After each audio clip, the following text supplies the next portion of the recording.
de Magali Solier, que es la actriz principal de la película y que es también una cantante muy importante. A Magali la recordamos de la película La Teta Asustada, que la pusimos acá también en el Cineforo hace varios años. Y bueno, nos pone en el contexto de la película. Vamos a compartir esta canción en lo que damos tiempo para ver si se integran algunas personas más.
Bien, sirva esto para comenzar a mirar el elenco. Magali, ay, perdón.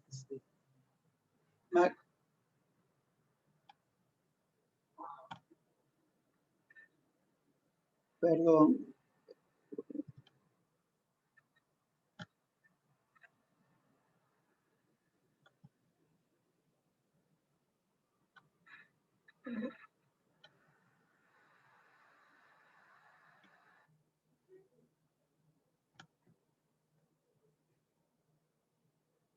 Perdón que se...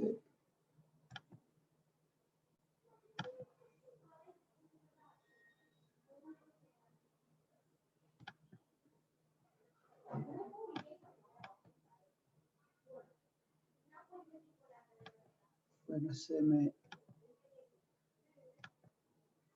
me ha minimizado. Me he quedado minimizado, perdón.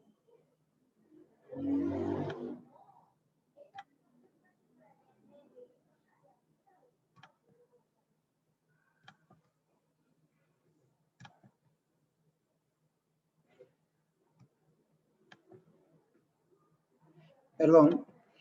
Bueno, le decía que comenzar a conocer el elenco a través de Magali, que interpreta a Anatolia en la película, y bueno, que recrea este personaje y vemos como el potencial de ella como... Vamos a ver qué pasa que no vamos. Hay un micrófono abierto, vamos a mutearlo, por favor.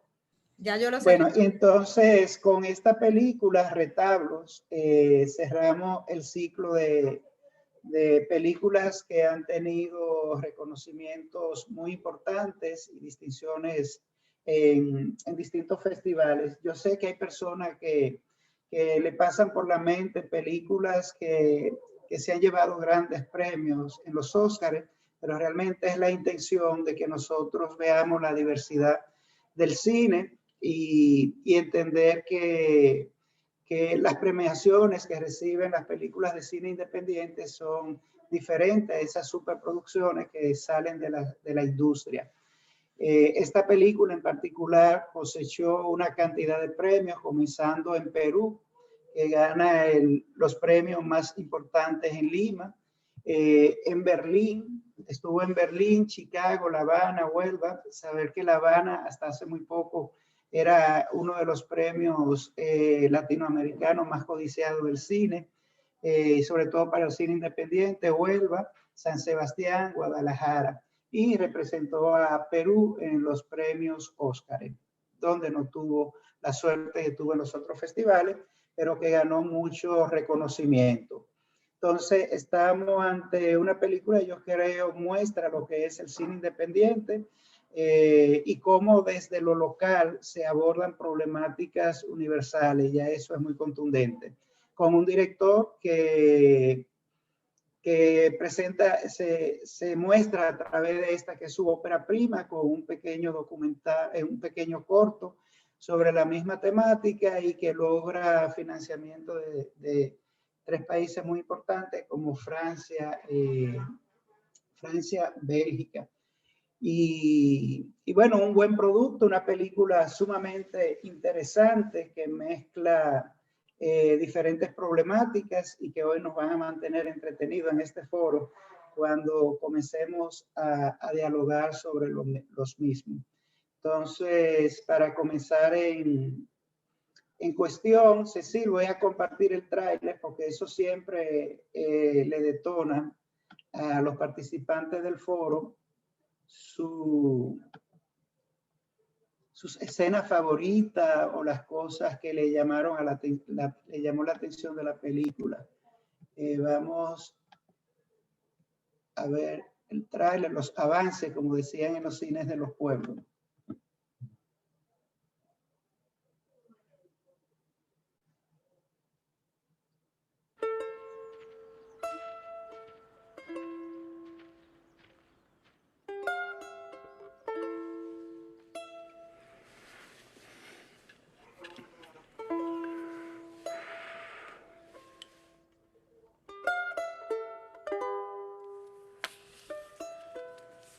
Kamanan paharing mancho.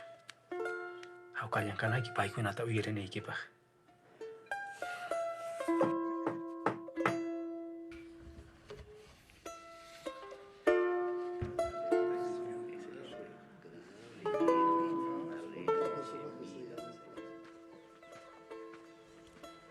Kai me kanan kama. Ali nyagas kai ki manta. Ali tan ruas kan kijo. Paharing tu taliara lustizo. Ya pantal ya kun kia. Cuerpo de Cristo. Amén.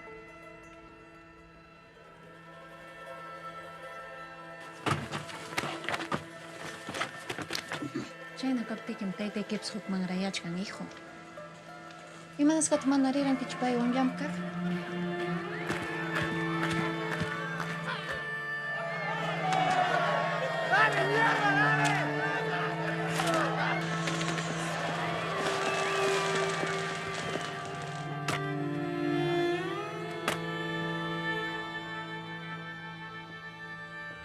Ay, imanas kang kay Terura Mangkinyo ka kay Imatam ng Takadura kay Kimatam ng Takadura kay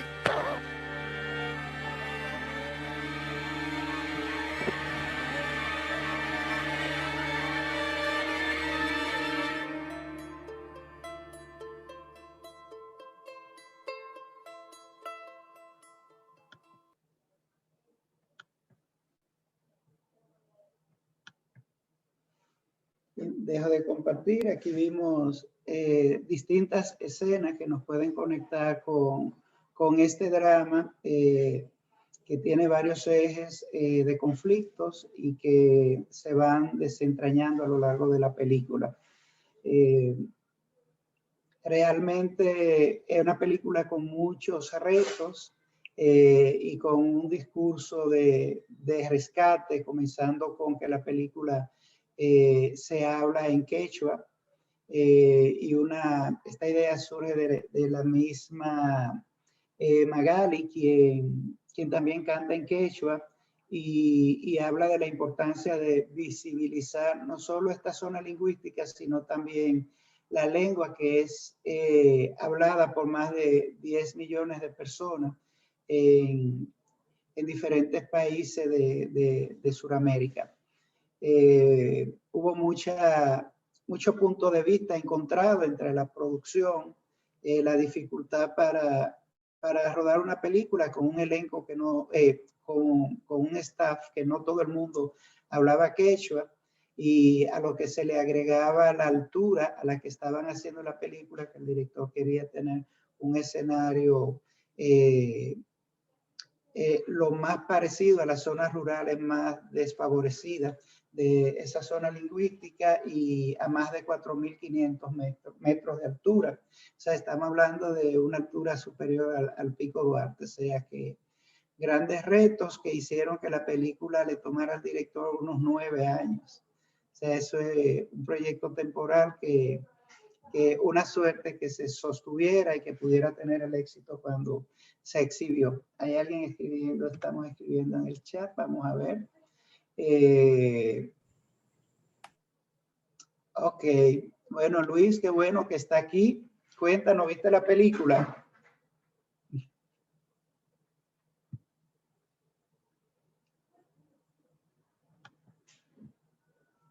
Bien, vamos a ver quién se anima a entrar a una de las venas que tiene la película. Una película, el tema del retablo, del nombre, es un punto importante para entender un poco los fenómenos que se dan en la misma. Luis. Lo que te iba a decir, que me encantó la película, no sabía que tenía el teléfono, ¿cómo que tú dices? Muteado. Sí, muteado. El micrófono apagado. Ya, perfecto.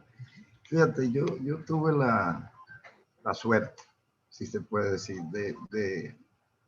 de convivir con esas personas. Y realmente me sorprende el nivel de crueldad que nunca lo vi en el tiempo que tuve con ellos. Esa diversión por darse el latigazo, la pelea, no sé, nunca vi eso. Y yo realmente me penetré con esa persona, yo andaba en cuestiones de trabajo. Y la verdad es que para mí fue un shock. Y aparte los paisajes son bellísimos, a mí me encantaron por lo menos. O sea, es un frío intenso, imagínense, como tú dices, 4.500 pies de altura, con un sol y un cielo bellísimo. Nada, y conocí bastante bien esa cultura. Y eso que tú dices de quechua, déjame decirte que el primer encontronazo que tuve fue con un lugareño en la ciudad de Cusco, ¿no? Y yo le pregunté que si él hablaba quechua. Y me dijo, no, yo aprendí a hablar español. Mi idioma quechua. Pero me lo dijo de una forma airada y con resentimiento. Vamos a ponerlo de esa manera. por el momento te comparto eso, ya más adelante. Fue muy impactante para mí. Yo soy católico y ver aquella actitud de este joven, ve a su papá recibiendo algo que los católicos tenemos como el centro de nuestra profesión de fe, que es la Eucaristía, y ve después del acto bochornoso que vio su padre, verlo recibir el sacramento que para él era muy importante. Fíjate que él se queda en el banco, no participa de la Eucaristía. Y gracias por el momento, si te merece un comentario. Bien, gracias Luis. Yo pienso que tú abre dos hilos muy importantes para continuar el diálogo en este foro. Y me quiero referir al primero. Indiscutiblemente que la película destaca mucho no solo una masculinidad muy tóxica, sino también momentos de violencia, no solo en la ceremonia, en la fiesta, porque era como un carnaval, sino que vemos mucha violencia física, mucha violencia verbal, en la cotidianidad, en la interacción entre los jóvenes y sobre todo en esa perspectiva masculina. El tema, bueno, fue una escena que a mí me gustó mucho. Yo soy apasionado de los carnavales y nada, me remontó al tema de los toros. Indiscutiblemente que la película está cazando muchos momentos del sincretismo, el sincretismo latinoamericano de Hispanoamérica, y que tú conectaste con el tema del rito de la misa y la comunión. Y que va a ayudar a entender uno de los puntos más importantes de la película, que es lo de la homofobia en la historia que narra. Entonces, sí, hay mucha violencia. No te habla de una zona en particular, no te dice que este pueblo es sino te habla de una comunidad rural y destaca, así como destaca lo de la homofobia, la dificultad de sobrevivencia en estos espacios rurales e indígenas. O sea, porque están los espacios rurales criollizados y están los espacios rurales indígenas donde la pobreza es más extrema y la marginalidad. O sea que tú has puesto sobre el tapete dos cosas muy importantes y yo me acerqué a la película por el tema de los retablos, que quiero en algún momento nos detengamos en esa parte tan rica,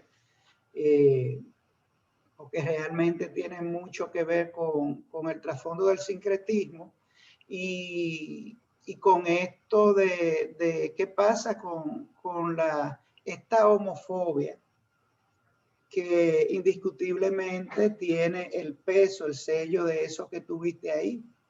La mirada inquisidora del niño está comulgando, pero viene de hacer un acto que el cristianismo censura. Y entonces me lleva a la pregunta bueno, ¿qué pasa con estos indígenas cuando sabemos cuál era la perspectiva de la homosexualidad de los grupos aborígenes y el sello que puso automáticamente la colonización en los cambios de percepciones de estas prácticas, indistintas en toda América, pero con un punto de conexión, y es que no tenía ese elemento de censura que entra con la colonización, que el director lo plantea muy bien en esa escena. Pero sí, mucha violencia que la tenemos nosotros y que está muy presente, no solo en los países del tercer mundo. Ahorita hablábamos de cómo esos países del primer mundo tienen arraigados esos brotes de violencia que a veces se duermen, pero cuando es necesario salen. O no necesario, cuando detonan, aparecen ante cualquier situación. Y una preguntita en el chat. Te ¿Sí? preguntan que en qué clasificación, o sea, cómo se enmarca esta película, en qué clasificación. Clasificación respecto al público. No, yo entiendo que, déjame ver si logro ver el chat. Géneros, dentro de los géneros. Yo pienso que es un drama familiar y cultural. Sí. No sé si habría una clasificación mejor para ese género, te pregunta ella. Sí, es un drama, yo diría que es un drama y sí, de contextos socioculturales. Porque no solo están los elementos culturales, sino lo sociológico, el tema de la misma pobreza y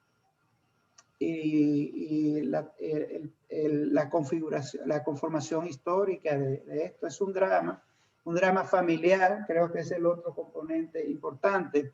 Decía el director en una entrevista que él sabía se estaba metiendo en camisa de 11 varas porque él iba a rodar en una comunidad muy conservadora y tradicional y que sabía los prejuicios que habían con el tema de la homofobia. Entonces, en el caso del chico segundo, que es el hijo, no es actor, sino que se hizo un casting entre más de 600 jóvenes de la comunidad y lo seleccionaron a él.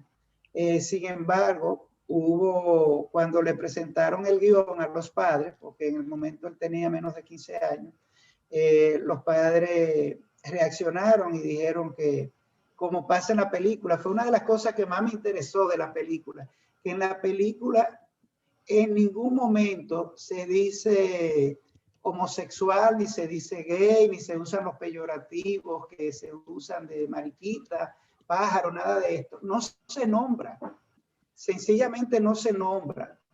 Mire que cuando el chico va donde el vecino, él dice de todo, pero no lo nombra. Los muchachos cuando pelean no lo nombran. Le dice que su papá hacía cochinadas. Que cochinada, pero nadie lo nombra. Entonces el director toma esta estrategia de la reacción de los padres del actor, del niño actor, que dice, no, pero es que, ¿por qué una película tiene que hablar de eso? Eso no se nombra, eso no se dice, eso se percibe. ¿Por qué usted tiene que venir a esta comunidad a hablar de esto? Entonces al final los padres dicen, bueno, que decida el chico. Cuando entrevistan al chico, y es respecto para responder a la pregunta de qué género esta película, el chico dice, no, pero que yo lo que veo es la historia de un fuerte amor entre un padre y un hijo. Lo otro es un capítulo de la historia, pero lo importante aquí es esa relación tan bonita que había entre el papá y el hijo, y sí, yo quiero hacer la película. Y la hizo. A los padres les preocupaba la consecuencia que pudo haber quedado en este chico que no era actor, que iba a tener que volver a insertarse a la comunidad después de haber vivido esta experiencia con la película que fue vista por muchas personas en Perú, incluyendo esas muchas comunidades que fue la primera vez que vieron cine. Pero es un drama familiar, sumamente doloroso y fuerte. Y el tema de la intolerancia. Bien, a ver quién se anima, además de Luis. Bueno, yo pienso que ay, perdón, Miguel Ángel, te doy el paso aquí, ven, que le damos paso a los invitados primero. Como quieras, Cecil, si quieres. No, sí. Adelante tú, Miguel Ángel. No, realmente, bueno, es una película impresionante. Yo agradezco la selección porque, bueno, hay que ver todo tipo de cine, ¿verdad? De todas las latitudes, ¿verdad? Entonces, mira, yo creo que, por supuesto, partiendo de los grandes aportes técnicos de la cinematografía de esta película, tiene una densidad humana extraordinaria. Para mí es una película de grandes antagonismos, porque para empezar es un homenaje a las culturas andinas, en concreto a la cultura andina, ¿verdad?, de esa zona del Perú. Sin embargo, no idealiza a los pueblos indígenas, porque hay elementos que se plantean que son realmente críticos a esa propia cultura, ¿verdad?, que está tan homenajeada, por supuesto, partiendo desde el arte, las relaciones humanas, etcétera. Y el otro gran antagonismo que para mí es visible en la película es el del grupo frente al individuo, o sea, la conciencia grupal que tiene todas sus complejidades, estereotipos, prejuicios, etcétera, y valores también, frente a la moral individual, ¿verdad? Bueno, el tema, la película va como exacerbando, ¿no? Como un drama, ¿verdad? Que se va acercando. Es genial la interpretación de este actor novel, el que hace de hijo, ¿verdad? Porque está en una realidad en la que no comprende lo que está sucediendo hasta que estalla la tragedia, ¿verdad? Para mí, o sea, lo que sintetiza esta película es que en ese grupo cultural, y yo diría que es algo muy universal, es que el honor está antes que la bondad, porque el joven, por supuesto, totalmente identificado y amando a su padre, que además lo trató siempre tan bien, el joven se da cuenta de que es mucho más importante la compasión, la misericordia, la solidaridad, que todos esos valores, aunque él no estuviera de acuerdo con la conducta de su padre era una buena persona. O sea, y quiero recalcar esto, su padre era una buena persona y modeló en ese chico el ser una buena persona. Que hay una escena central en esa cultura tan machista y violenta de los jóvenes amigos de este chico, del protagonista, que tiene lugar cuando él entra en la casa de la chica del mercado, que todos deseaban, ¿verdad? Y él tiene un arranque ético extraordinario, porque por supuesto no se atreve a violarla, que era lo que los demás jóvenes veían como una prueba de hombría. Pues este chico tan bueno es el que entiende que lo que le están haciendo la comunidad a su padre está muy mal, y aunque a él se le parte el corazón, no se puede ir con su madre y abandonar mal herido a su padre. Es lo que de verdad es una película impresionante. Sí. Gracias, Miguel Ángel. Bueno, y esto arrastra los conflictos de los adolescentes. O sea, los conflictos incluyen ese despertar de la sexualidad, ese tema de saber que hay un progreso del que estamos lejanos, muy lejanos. Por ejemplo, cuando el amigo le decía, vámonos, vamos a salir de esta mierda, vámonos donde hay trabajo. Nosotros estamos lejos de todo acá, y eso yo creo es otra parte sumamente importante de la película, como muestra estos conflictos de los adolescentes y cómo muestran sus espacios de poder, incluso dentro de la misma comunidad, y generan los estereotipos, incluso estereotipos que hacen que segundo, el chico se cuestione en algún momento y quiera autoafirmarse con el tema de la escena después que salen a tomar y invade la casa de la chica. Cecil, tenemos a Rafaela con nosotros, no sé si aprovechamos su presencia. Claro, Rafaela nos dé su visión, su opinión sobre la película. Sí, saludamos a Rafaela, una gran colaboradora, bueno, no colaboradora, sino parte de la programación de nuestro Cineforum. Periódicamente mostrábamos películas en las que Rafaela hacía de anfitriona con su perspectiva psicológica, y qué bueno tenerla aquí. Rafaela, ¿viste la película? Gracias, buenas noches a todos. Muchas gracias. Vamos a aclarar que Rafaela es psicóloga y es terapeuta familiar, ¿verdad que sí? Así es. Rafaela, así es. correcto. Entonces entendemos que la opinión de Rafaela hoy pudiera ser importantísima. Bueno, tiene muchos matices la película, definitivamente, y como tú muy bien decías, Cecilia, es un drama familiar, primero que nada. Es una situación que impacta a un núcleo familiar con unas características que desde el principio vemos, o algunas de ellas pudieran destacarse, el vínculo fuerte entre el hijo y los padres, pero de manera particular con el padre. Hay una relación muy cercana, de mucha complicidad, de mucho apoyo mutuo. Un adolescente que se perfilaba sumiso, obediente.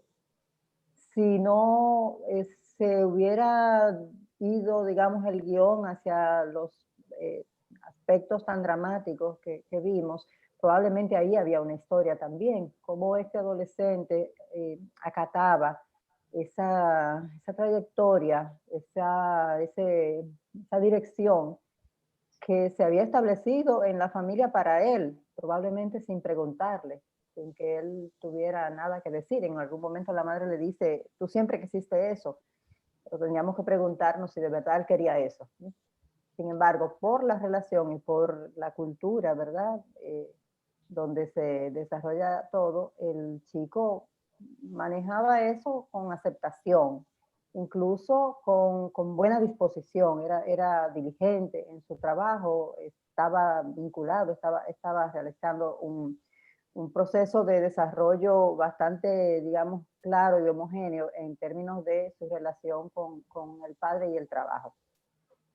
Toda esa relación, todo ese vínculo afectivo, esa confianza, esa certeza que proveía ese conjunto y esa relación particular, pues se quiebra, como pasa con tanta frecuencia, cuando un niño, y especialmente en la adolescencia, lo vemos más, descubre que ese padre, esa madre,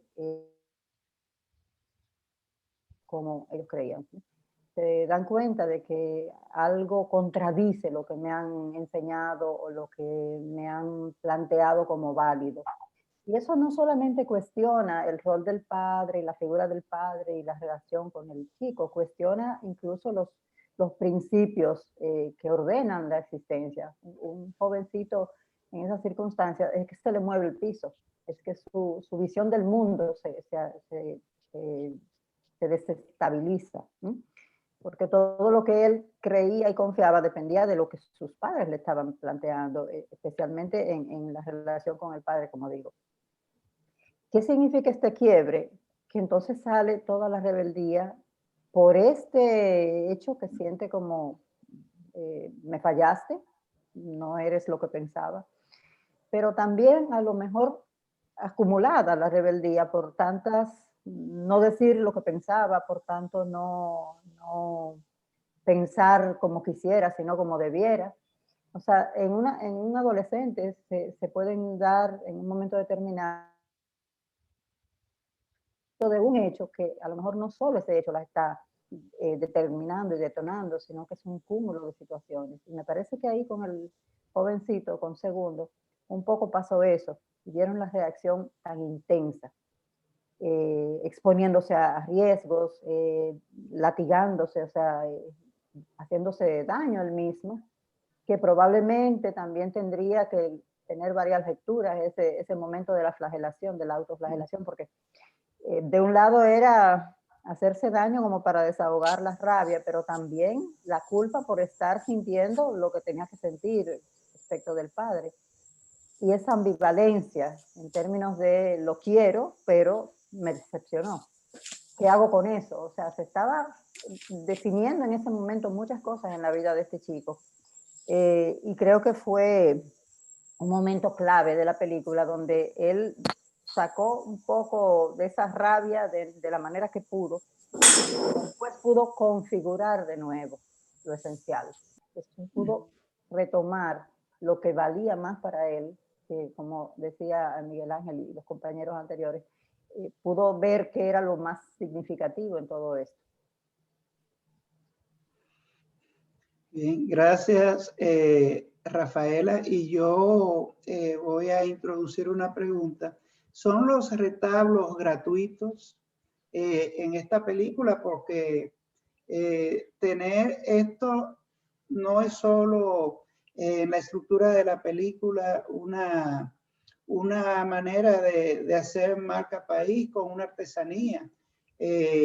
Detrás de esto, la estrategia es que se pudiera, perdón, que se ha quedado el celular, que se pudiera justificar esa solidez de la relación con este muchacho que está aprendiendo el oficio y que tiene una responsabilidad social, y con el padre con el tema de la perpetuidad de la tradición. O sea, cada familia que realiza un retablo tiene un secreto, y ahí eso es sumamente importante. O sea, cada retablista tiene un secreto, incluyendo la preparación de la masa, que es genérica, de la papa con el yeso. Y ustedes veían que en medio del hambre decían, bueno, hay que sacar las papas de la pasta para los retablos.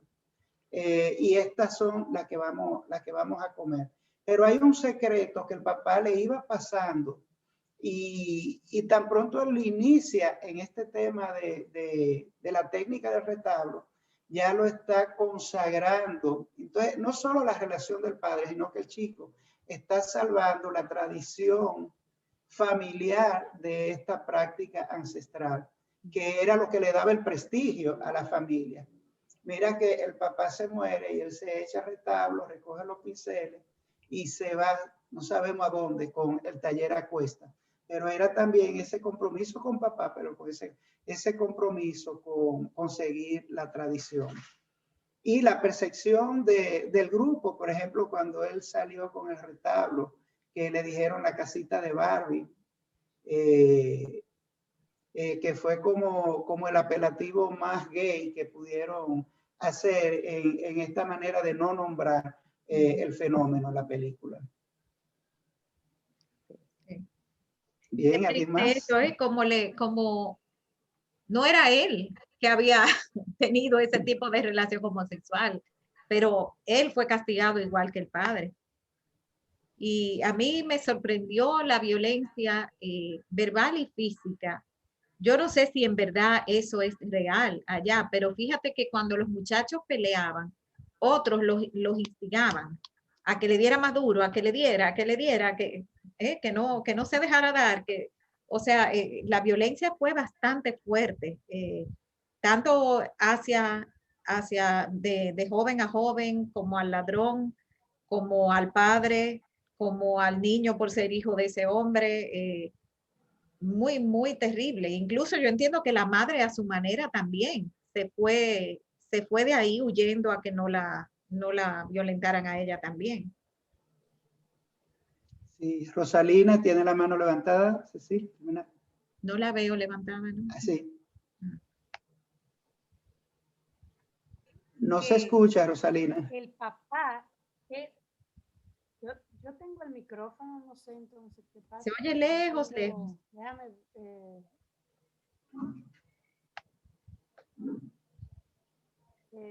No sé, no sé qué podría pasar.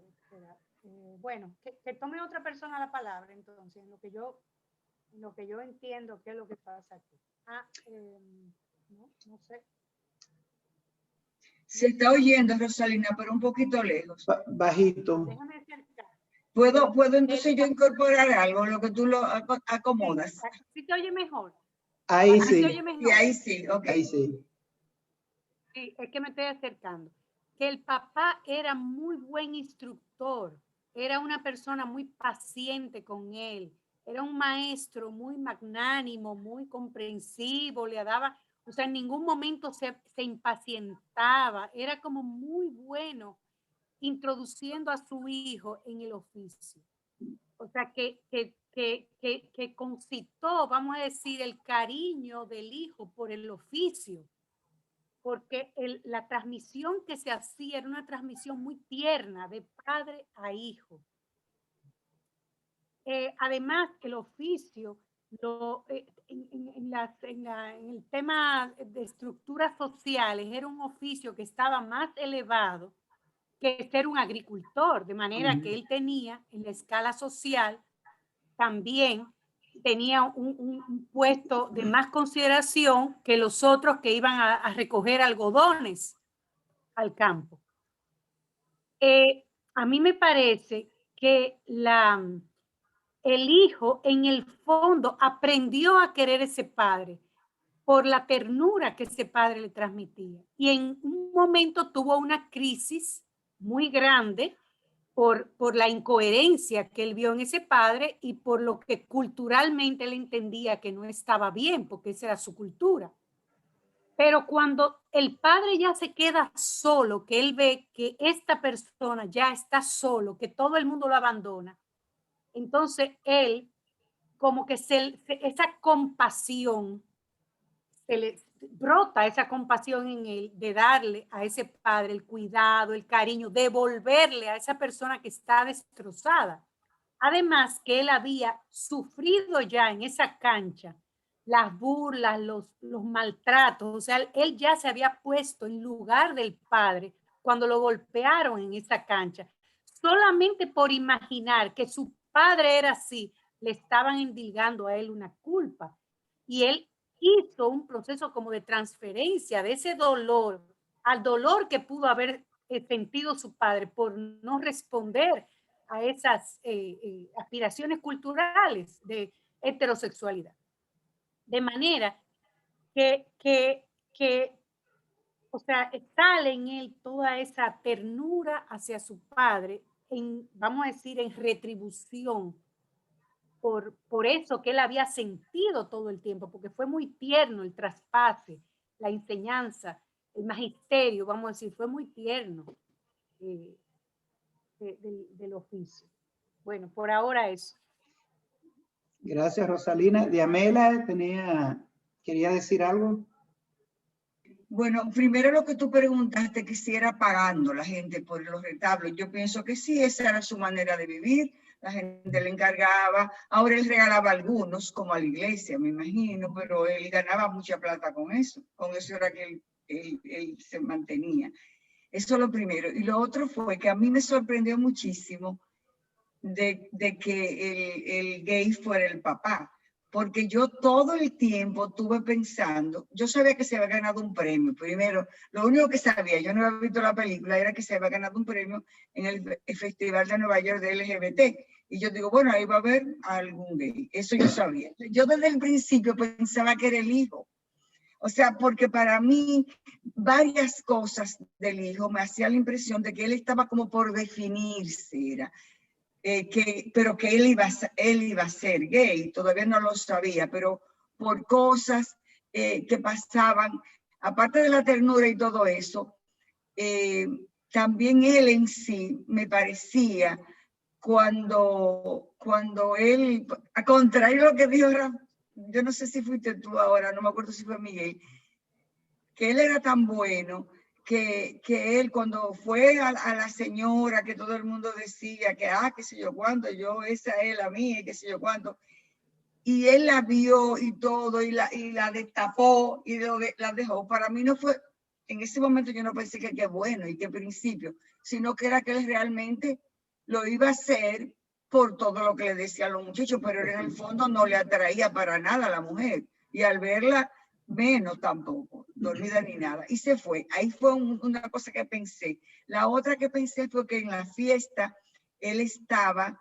muy viendo y enfocaba la cámara a los que estaban peleando, los varones con el torso así desnudo, y él enfocaba la cámara y los ojos y él veía eso. Era como que le estaba llamando la atención esa parte sexual. Y pensé que cuando él se fue y se apartó a darse él latigazo, correazo en los pies o algo, era como una especie del mismo castigarse por el mal pensamiento que estaba haciendo o algo así. O sea que él iba encarrilándose por ahí. No sé si la ternura del papá, el hecho de que dormía con el papá en los pueblos abrazaditos así, pero para mí él iba por ese camino.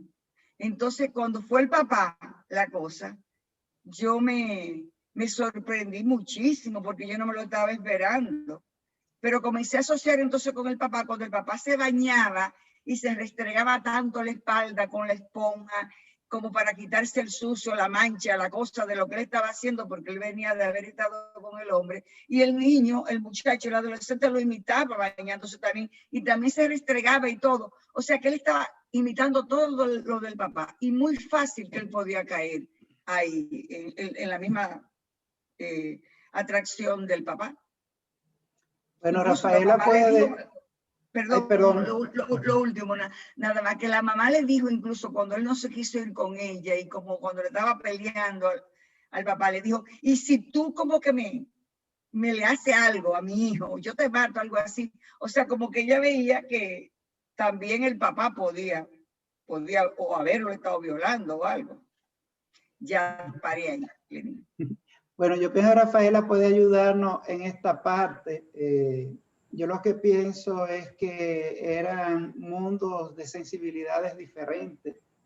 O sea, este muchacho pasaba el día en un taller, como decía Rosalina, rodeado y educado dentro de una sensibilidad diferente a estos muchachos que estaban en la calle. Él estaba en un ámbito de responsabilidad familiar. Y desde luego no podemos descartar que habían unos patrones que el padre le modelaba dentro de su misma, de su misma naturaleza. Entonces, y creo que eso es una parte importante de la película, cómo el director va construyendo la narrativa sin que sea lineal, incluso desviando informaciones para que el secreto fuera más contundente, pero quiero destacar la sutileza con el que aborda estos temas. A veces cuando vemos una película que dice LGTB, automáticamente rechazamos la película, parte de los prejuicios y parte también de unos lenguajes con que se abordan muchas de estas películas, pero esta en particular es muy sutil. Miren que cómo todo se mira, y eso reforzó un poco el discurso de cómo se mira este tema, lo que se hace escondido. El niño lo vio a través de una brechita, no sabía si era parte de la estrategia de ellos esconderse de la camioneta. En el vídeo tenía cartones, y todo se develó así, a través de una brecha, pero fue tan contundente como si hubiésemos visto escenas explícitas.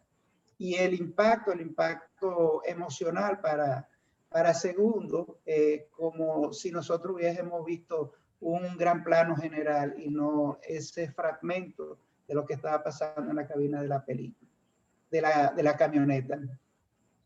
Pero me gustaría sí que Rafaela pudiera ayudarnos desde su mirada. Y bueno, no se puede descartar, ¿verdad?, que hubiera en algún nivel esa inclinación, esa conducta subyacente, porque evidentemente que, como decían ustedes, el padre era el modelo, y un modelo muy cercano, muy afectivo, muy primario, un padre muy presente. Pero no noté en ninguna parte de la película sexualización en esa relación. O sea, eso no hubo, yo no percibí en ningún momento que hubiera un acercamiento que pudiera indicar que el padre podía pasar la línea y tener una conducta incestuosa. No lo noté. Claro, la madre lo dice porque también está el prejuicio de que si es homosexual puede tener deseo sexual hasta por sus hijos. Y entonces eso sale como parte de lo que culturalmente se piensa.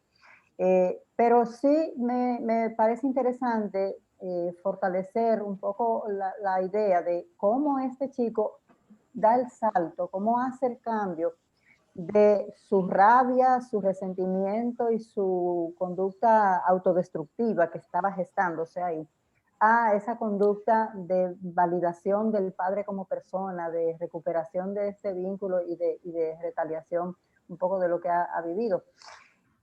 Pienso que tiene que ver con el nivel de buen trato. Esto lo destacaba mucho Rosalina en el plano de la transmisión del oficio y de la enseñanza, pero era buen trato en todos los sentidos.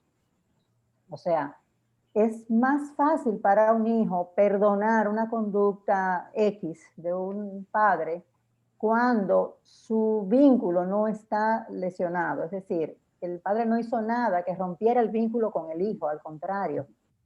Entonces, él se desesperó, rompió con todo porque de repente le cambiaron las reglas el papá perfecto, pues hace todo bien, ¿cómo es posible que haga esto? No solo por lo cultural, yo creo que él podía más con lo cultural, la madre no podía. Yo creo que el chico podía más con lo social, quiero decir. Él podía más enfrentar lo social, pero sí por la decepción, la ruptura. Pero pudo hacer el tránsito porque lo primario, lo básico era muy bueno. O sea, esa relación fue de cuidado, fue de cariño, fue de buen trato. Ese padre no violentó a ese hijo en ningún momento. Entonces él pudo recuperar eso, hacer de eso lo primario y enfrentarlo. Y es terrible porque él tiene que quedarse a ver la muerte del padre, a despedir al padre, él solo. O sea, es una díada, es una relación diádica todo el tiempo. Efectivamente, hay una escena interesante que también pudiéramos conectar, que es cuando él tiene que ser testigo de las relaciones sexuales entre los padres. En ese momento ya él está gestando, ya la rebeldía contra el padre se está desarrollando y está creciendo, pero en ese momento él incluye a la madre también, ¿sí?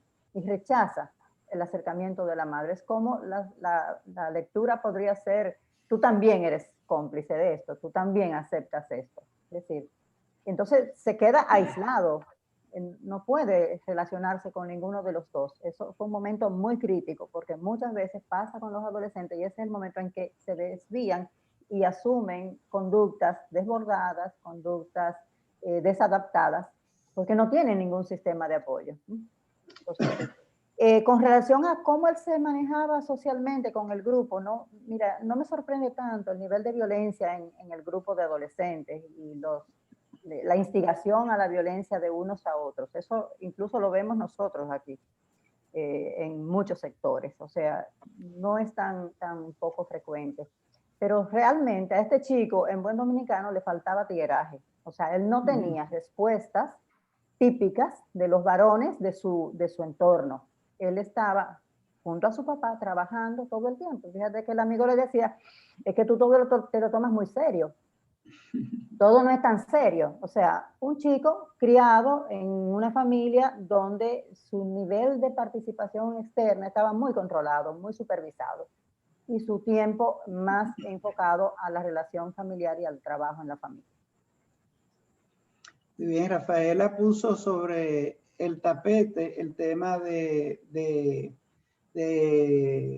la percepción de la relación sexual entre papá y mamá, que incluso da informaciones porque quien está dirigiendo el acto es la mujer que le está diciendo a esto, a lo otro, o sea, y el mismo tema de la discapacidad de esta mujer en esta montaña y lo que implica en esos grupos tener una discapacidad es como el residuo. O sea, a él le tocó una mujer que era un residuo dentro de la visión de esos grupos por su misma discapacidad que la anula respecto a las otras.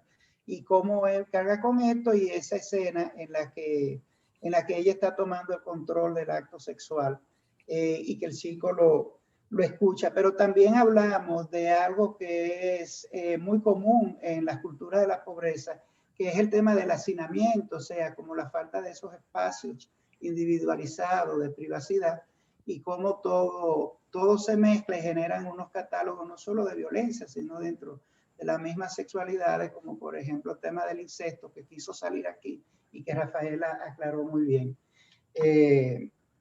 Yo pienso una película sumamente interesante desde el punto de vista artístico. Yo siempre, la iluminación para mí es fundamental, es cine.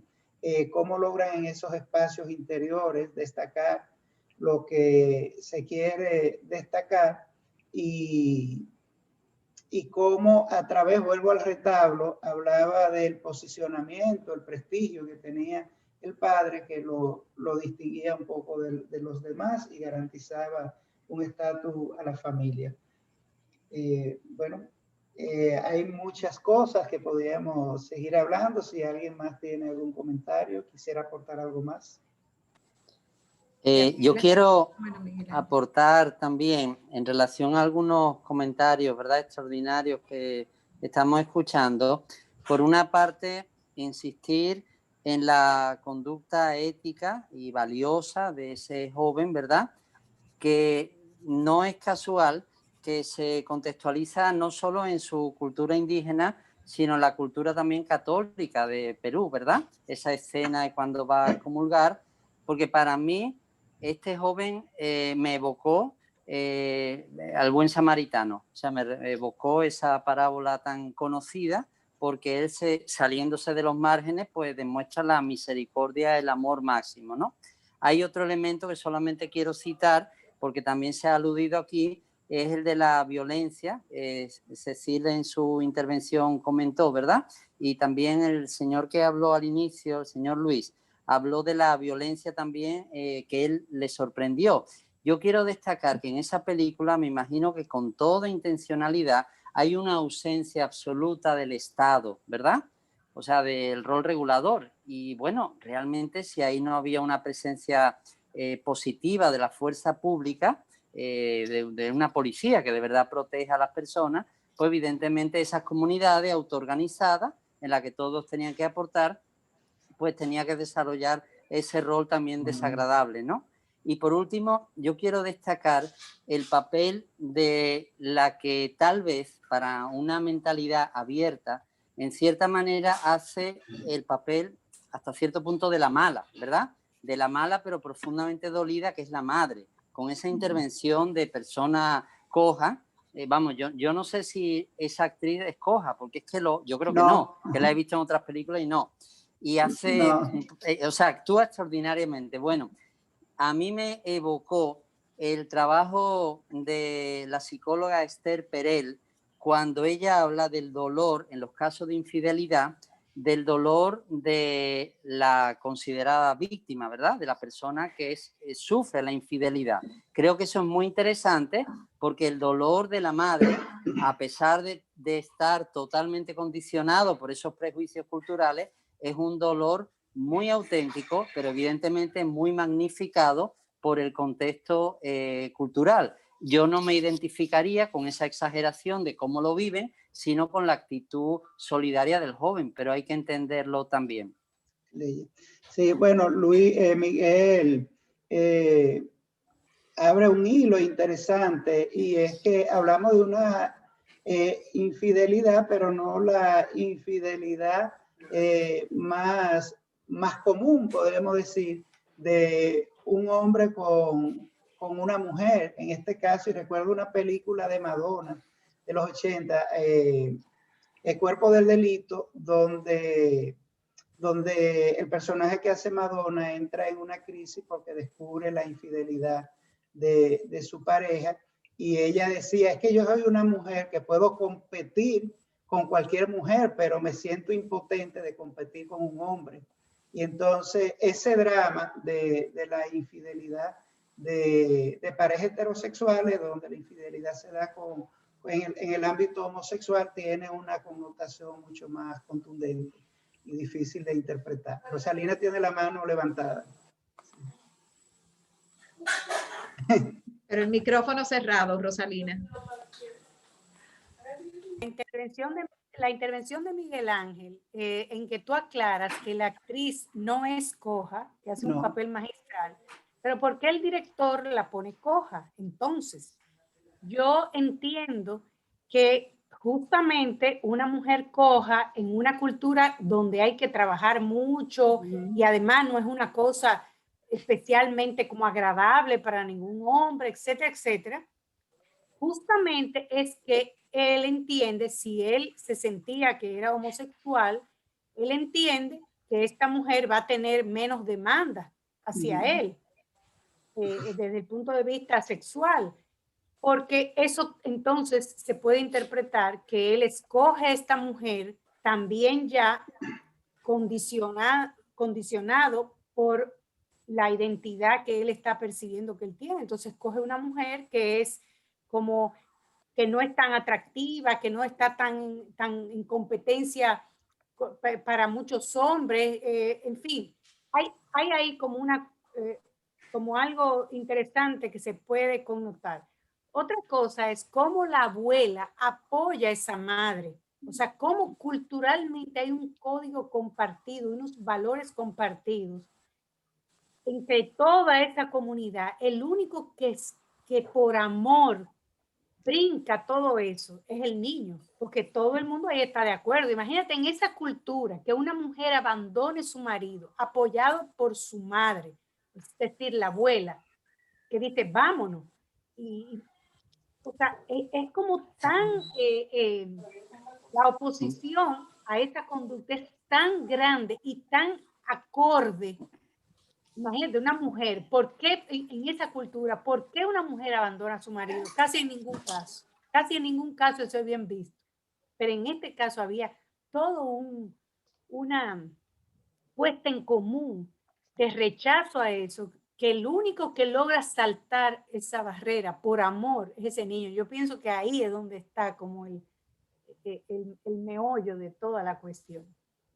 Sí. Y Amela tiene la mano levantada, o tenía la mano levantada. Diamela, no. No, fue que se me había olvidado bajarla y la bajé. Ah, yo, Okay. por ejemplo... Bueno, perdón, sí, adelante. No, que la escena final, bueno, final no, pero una escena casi al final, donde el niño hace un retablo en el que plasma la relación de él y su padre, de aprendiz y maestro, y se lo pone dentro de la caja, es una cosa extremadamente significativa y muy dulce. Muy bonito, sí. Y también la escena donde la madre lo golpea, lo agrede y él la abraza hasta que la calma. Para mí son dos escenas contundentes de la película. Sí. Sí, bueno, y ese consenso del que Rosalina hablaba es el que genera el desenlace, porque el muchacho está solo en el mundo y entonces toma la decisión inteligente de partir. No tenía espacio en esta comunidad, además de que en algún momento él pensó de que el progreso estaba en otra parte, pero necesariamente no podía quedarse en ese lugar y tenía que emprender en un espacio nuevo. ¿Ustedes entendieron que ese padre se suicidó? Porque a mí me pareció que el padre se suicidó. Sí. Sí. Okay, sí. Sí, de hecho él lo busca en el pozo, mira Sí. que en los lugares y él fue como casi seguro a buscarlo al pozo. Las comunidades así cerradas tienen unos patrones. Primero, los niveles de suicidio que hay en este tipo de, eso se da mucho en los envejecientes, pero tienen unos patrones de suicidio donde aparece el ahorcamiento, el lanzarse, o sea que él fue como seguro de que el papá se había suicidado cuando no lo encontró en esto. Pero sí que fortaleza yo pensé desde el ritual de amortajarlo, resolver toda la parafernalia para despedirlo y que culminó con esa escena tan bonita que Cecil mencionó de el retablo donde yo entendí eso como un traspaso de mando, muy lúgubre, pero un traspaso de mando, donde él ya asumía el compromiso de seguir esa tradición artística. Y fíjate cómo él supo hacerlo, el retablo, él hizo las figuras, porque ya él estaba entrenado. Pero yo pienso usando el lenguaje de ahora, ¿verdad? Que si lo ponemos en palabras así como, yo pienso que Segundo era el que tenía más inteligencia emocional de todos los que estaban ahí. Porque Segundo, claro, tuvo un trauma y reaccionó a ese trauma, porque ¿y quién no se sorprende de ver que tu padre tiene una vida que no es la que tú piensas que es? Pero ya asumido el problema, el niño echa para adelante y responde emocionalmente tanto al padre como entiendo yo a la madre también, cuando la abrazó y la calmó.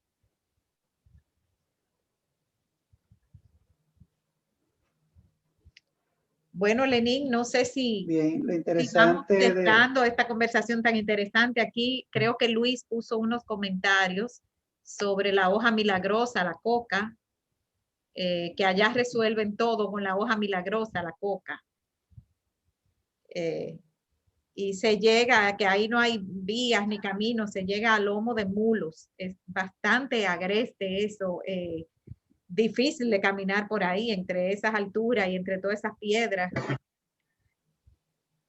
Ahora sí yo quería comentarle en sentido general que me gustó mucho ver cómo una comunidad rural tan pobre, que la mamá incluso le decía, tú puedes ir con esa camisita a la escuela, déjame verte, y luego veía que le quedaba apretado. Otro gasto, comprarte una camisa, porque no te va a servir. todo tan pobre, y cómo se veían felices, por ejemplo, en las fiestas, tenían su, bebían, hacían una especie como de carnaval, música, todo, o sea, eran felices como comunidad con toda esa precariedad, no conocían más de ahí. Eso me gustó mucho de la película, ese mensaje. ¿Cómo tú puedes ser feliz con tan poco? Sí, te digo. Tú estás hablando con el grupo, Luis. Sí. Dinos. De la experiencia. Primero son comunidades, así como yo dije, muy aisladas, patriarcales. Yo andaba, ay Dios mío, ya yo me olvidé cómo se llama, el Instituto de Electrificación Rural de Perú. Entonces, era un plan de mostrarme sitios donde yo iba a diseñar hidroeléctricas. Porque tiene recursos hidráulicos, tiene recursos muchísimos.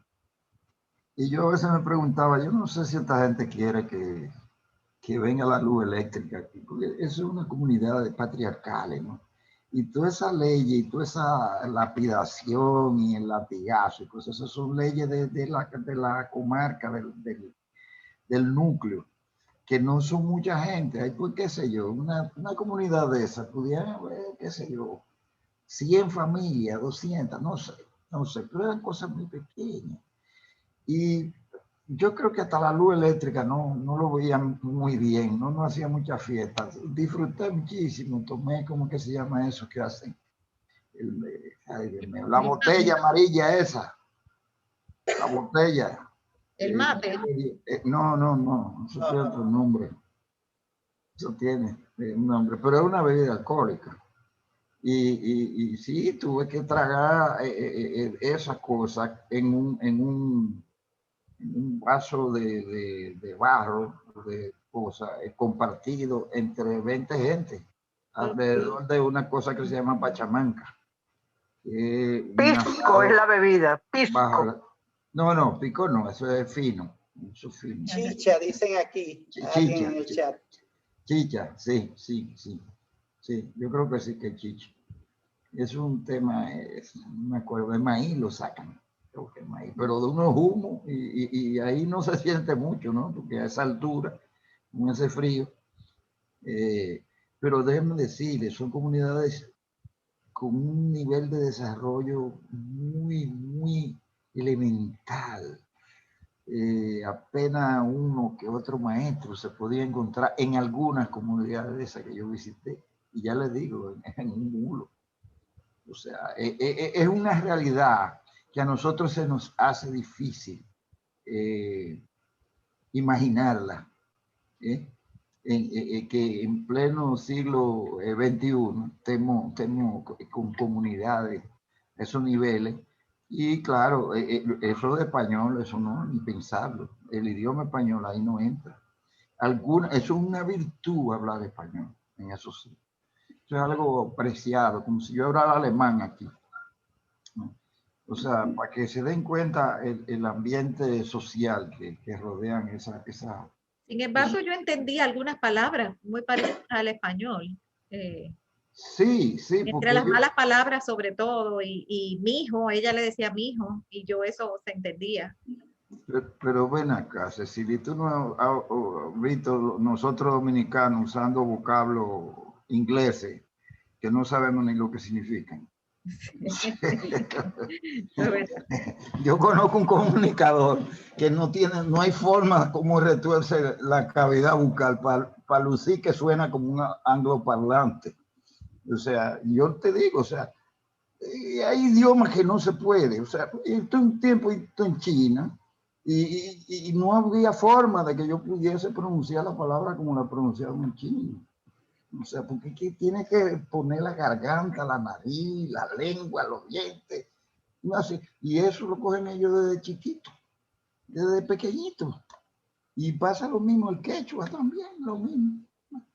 Nada, solo un aportecito para que se den cuenta en el ambiente social y geográfico en que se desarrolla el tema que me fascinó, me trajo gratos recuerdos. Son gente muy querida, muy amable, muy acogedora.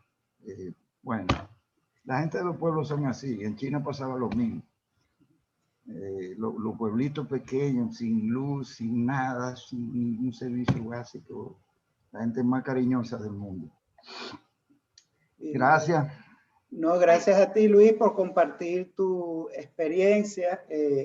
Decíamos al principio, estamos ante el impacto primero de la colonización con matices de sincretismo, en lo que la religión siempre va a estar dominando. Eso sí. Una de las cosas que se interioriza entre tanta pobreza, los espacios que más se destacan siempre lo militar y lo religioso. Aquí lo religioso, no hay ese espacio de control social así a nivel oficial, aunque sí autoridades, porque uno de los retablos lo hace una persona de mucha prestancia en el pueblo.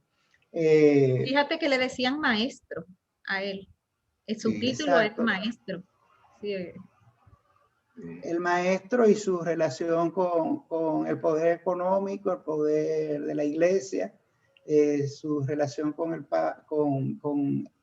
padre de la iglesia, y bueno, que realmente el tema de las sierras, de las montañas, por lo general son lugares donde no habitan muchas personas, o sea, demográficamente no son muy pobladas por la misma característica, y en condiciones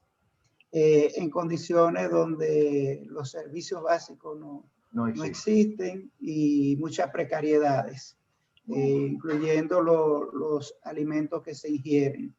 Veíamos aquí el tema de la papa. También destacar el tema del ganado. Realmente una manera por la que se justifica el retablo es que esto es una tradición que se recupera en Perú, algo así como los santeros de palo aquí en República Dominicana, en el siglo XX, porque ya era una tradición que se había casi perdido, de una tradición colonial muy sincrética, los cajones de San Marcos, y San Marcos es el patrón del ganado. Entonces, esto desde el punto de vista orgánico, cultural, es lo que justifica el que este señor haya heredado esta tradición por esta comunidad que tiene ganado. Entonces, estos son ya retablos contemporáneos donde no solo tienen temáticas religiosas, sino también temáticas dedicadas a conmemorar un evento, una fiesta, el cumpleaños de una persona, etcétera. Así que si ustedes se animan, mándense a hacer su retablo para sus cumpleaños. Cecil, yo pienso que si alguien más... Bueno, antes de cerrar, veo un aportar. comentario de Miguel Ángel que dice sobre la homofobia y la violencia, salvando aspectos culturales, no olvidemos nuestra realidad dominicana. Aquí no es que no haya, aquí hay mucha homofobia, mucha homofobia y también mucha violencia, claro que sí. Bueno, los estudios que hay en las escuelas, solo en las escuelas, que son espacios donde se han hecho estudios, pero en los barrios, yo creo que no solo en nuestras tradiciones, yo hablaba de los toros de Montecristi y las cachúas de Cabral, fiestas similares a las que vimos aquí dentro de las cosas que están oficializadas, pero no solo ese tipo de violencia en la calle, el tema de la violencia con las mujeres, tanto gestual, de lenguaje, de todo tipo. O sea, somos una sociedad muy violenta y con masculinidades tan tóxicas como la que vimos en la película. O sea que sí, nosotros vivimos en una burbuja, tan pronto cruzamos, salimos de la cuadrícula del polígono central, y en el mismo polígono central que ver cómo se maneja, qué pasa después de las 10 de la noche cuando no estábamos en cuarentena, etcétera. Sí, tenemos como seres humanos mucho que pensarnos y cambiar. Bueno, pues yo creo que por hoy... Perdón, yo le preguntaba a Luis, aparte por el chat, pero como él no lo leyó, si en ese pueblecito había gente tipo como de la mafia, porque había un señor ahí que colectaba dinero para darle protección al tipo y todo. Y tú viste como él dijo que no le iba a proteger por haber hecho esa cochinada. Entonces, como que era tipo el padrino, sí. Ya hasta ahí no me dejaron bueno. Yo supongo que el tigre de la mafia andaba escondido y yo no sabía que estaba cobrando. En la película se ve claro el señor que dice, mira, hay muchos asaltos en el camino, tú que andas de pueblo en pueblo. Bueno, mira, entre comarcas se roban cosas. Eso es una mala costumbre, pero es una costumbre, ¿cómo se dice? Que se repite, recurrente. El de la comarca de 50 kilómetros para allá viene a robar la vaca y los chivos y la oveja al de esta comarca, tú ves. Y ese seguro que no era de ahí, el que le estaban dando los latigazos. ¿No? Yo entendí que no era de ahí, de ese sitio, sino que era de otra sitio. Y pues sale un caballo a buscarlo y todo, ¿no? O sea que sí tienen que pagar su diezmo, su cosa, para que lo protejan. Es posible, yo no sé, porque no hay policía. Vamos a estar claros en eso. O sea, yo no dudo que haya un cuerpo de represión o qué sé yo, un cuerpo policial que vigile y que someta a la obediencia a los desviados sociales y cosas. Yo no lo dudo, pero yo no lo vi. Si te soy sincero, no me dijeron, este es el policía. No, yo vi uno o dos tipos que eran como los que hablaban siempre. Y los que tenían la voz y cuando otro hablaba le cortaba los ojos. O sea, siempre hay eso, hay eso. Bueno, la película no es un documental, es una ficción, aunque son hechos tan reales y tan comunes, pero no está basada en hechos reales y la intención del director no era hacer un documental. Indiscutiblemente que por lejana y desfavorecida que sea la comunidad, su estructura de controles habrá que tenerlo. Pues, por ejemplo, aquí en las comunidades rurales no tenemos policía, pero hay alcalde pedáneo, hay una autoridad, por lo menos una autoridad moral que controla y trata de garantizar la armonía del grupo. Pero esa no era la intención del director, y creo que en eso estaba parte de su capacidad narrativa de no perder de vista la historia y llevarnos por los pasadizos que nos llevó y nos dejó a todos impactados y, bueno, muy conmovidos con la película. Yo creo que una muy buena película y nos ponen en un contexto multicultural diferente. Viajamos a Sudamérica y vamos a ver hacia dónde nos vamos la próxima semana cuando Cecil anuncie lo que trae el Centro Cultural. Bueno, pues gracias, Lenín. Sí, antes de despedirnos, déjenme compartirles cuáles son nuestras actividades para lo que nos queda de esta semana.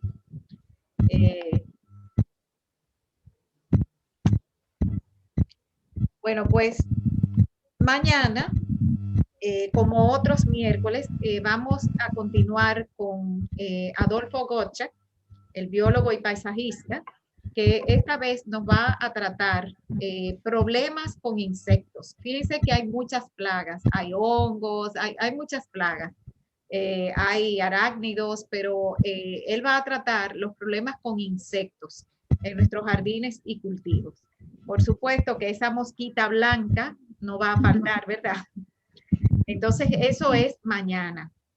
El jueves, como les dije la semana pasada, esto es un evento más bien interno de Babeque, es la puesta en circulación de un libro escrito e ilustrado por estudiantes en 2 materias optativas.